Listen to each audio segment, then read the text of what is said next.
downloadable content, microtransactions, DRM, pre-order DLC, dislocked content, blind, stupid fucking fanboyism. What's up, gamers? Welcome to Gamer Rant. I'm going to be giving you my thoughts and opinions and concerns, so on and such forth, as it relates to Randy Pitchford on Twitter, Borderlands 3 gameplay footage, what he said, so on and such forth. I will actually be showing what he said. We'll also be going over the tweets. But before I actually do that, I'm going to explain my whole thoughts on the situation, all right? And then we'll dive into said footage. I'll put timestamps if for whatever reason you want to jump around. And I think the biggest grievous problem with this isn't really whether or not Randy Pitchford actually lied or not. I think the biggest problem from this whole situation is how he's acting. That's the biggest problem. Because I look at it in this way. If I was in Randy Pitchford's situation, this Game Informer tweet came through. I sit there and I read it. I'd go, well, let's read this article, see what's going on in it. I read it, and then, all right, so what do the gamers think? Because gamers are going to reply to this article. What do they think? I'm going to go read the comments. And then I'm like, oh, okay, I understand where they're coming from, all right? I said that there was going to be skins, and that I'm aware of, and then I follow that with there's going to be no microtransactions, free-to-play based microtransactions, but skins or cosmetic DLC is a part of free-to-play microtransactions. That's my bad, all right? So I'm going to get on Twitter, and I'm going to make a formal apology. I might even, be like, all right, I would like to thank Game Informer for bringing this to my attention in their article where they're talking about the previously reported gameplay footage conference that we had, where I state the following. I'd lay it out. And then I would be like, I would just like to inform people, I apologize for this. Ignorant on my own part, but I was not aware that cosmetic DLC or skins is actually a part of free-to-play microtransaction models. So I just want to make a formal apology about that. And I will say right here, right now, that there will be no microtransactions whatsoever of any kind in Borderlands 3. The only way we're going to have any kind of cosmetic DLC or what some would call cosmetic microtransactions is if the gamers request it. Now tell me, how hard would that have been, Randy?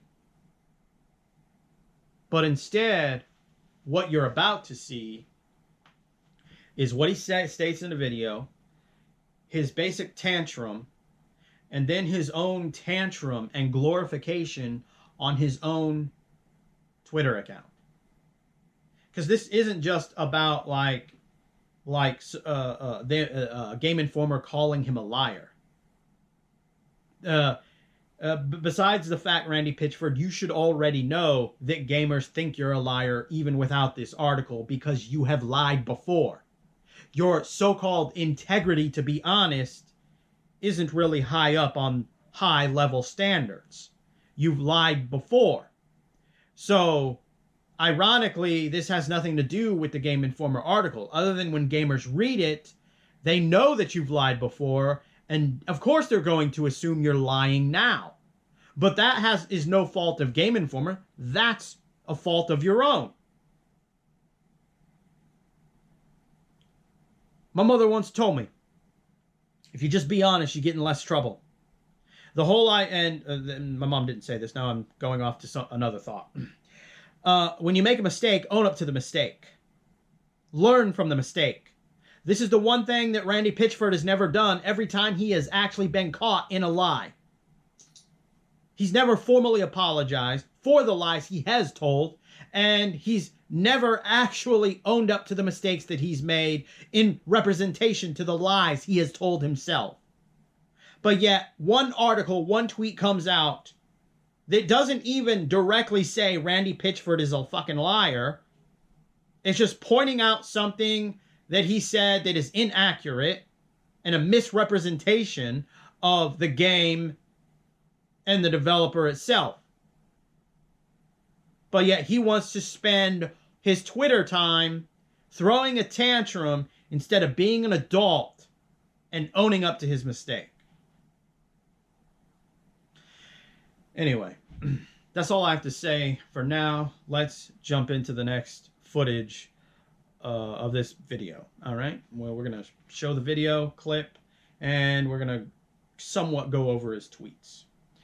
And I'm not going to do it at the end of that one, so I'm going to do it now. I hope you enjoyed this video in some fashion or form. And remember, gamers, if you're not voicing your thoughts and concerns about developers throwing a tantrum on Twitter, you just might be a part of the motherfucking problem. And remember, there's more footage coming. I just did that because I don't do it at the end of that footage. Game Informer.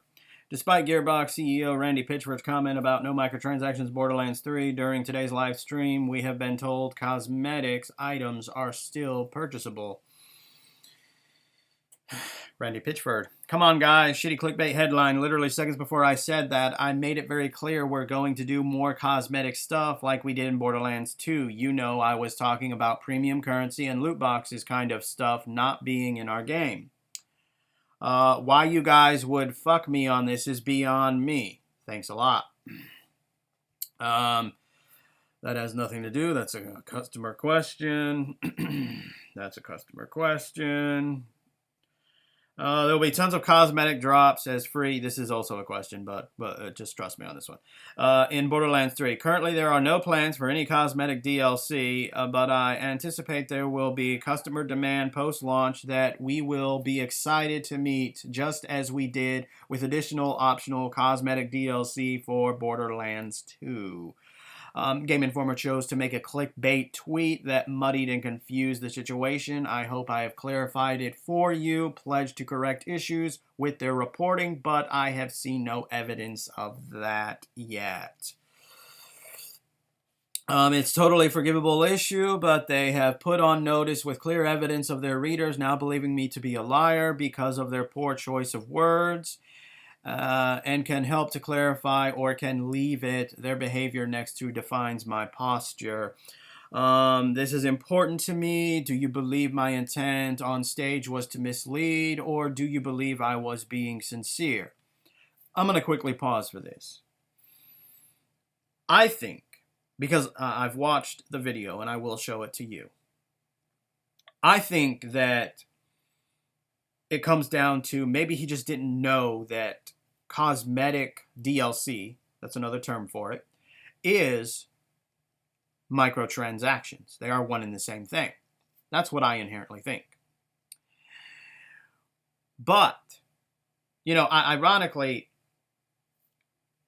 given what we could call maybe just his own ignorance on the situation and what certain things is in gaming, what he's doing right now is relatively childish.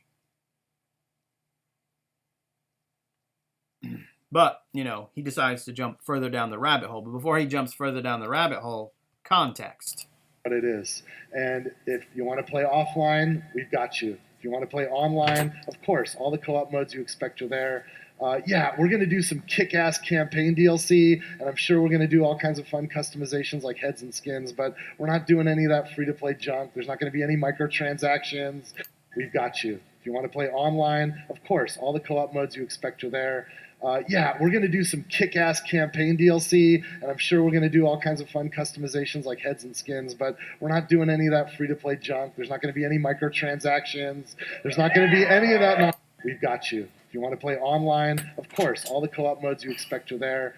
Yeah, we're going to do some kick-ass campaign DLC, and I'm sure we're going to do all kinds of fun customizations like heads and skins, but we're not doing any of that free-to-play junk. There's not going to be any microtransactions. There's not going to be any of that nonsense. All right, so this is on his own Twitter account.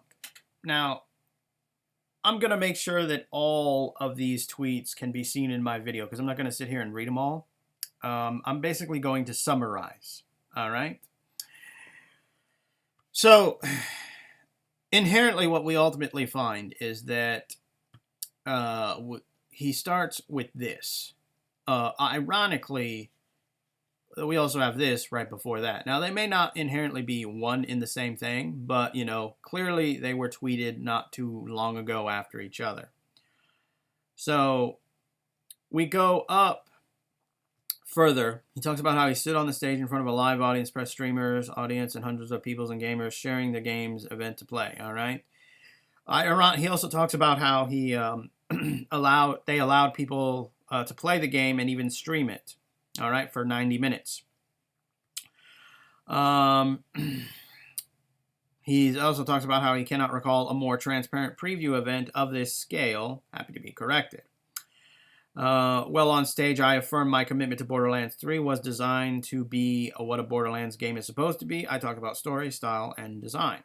I talked about our commitment to, for example, continued support of local split-screen co-op and offline play. This is a world where shooter-looters are forcing online-only games as service modes only.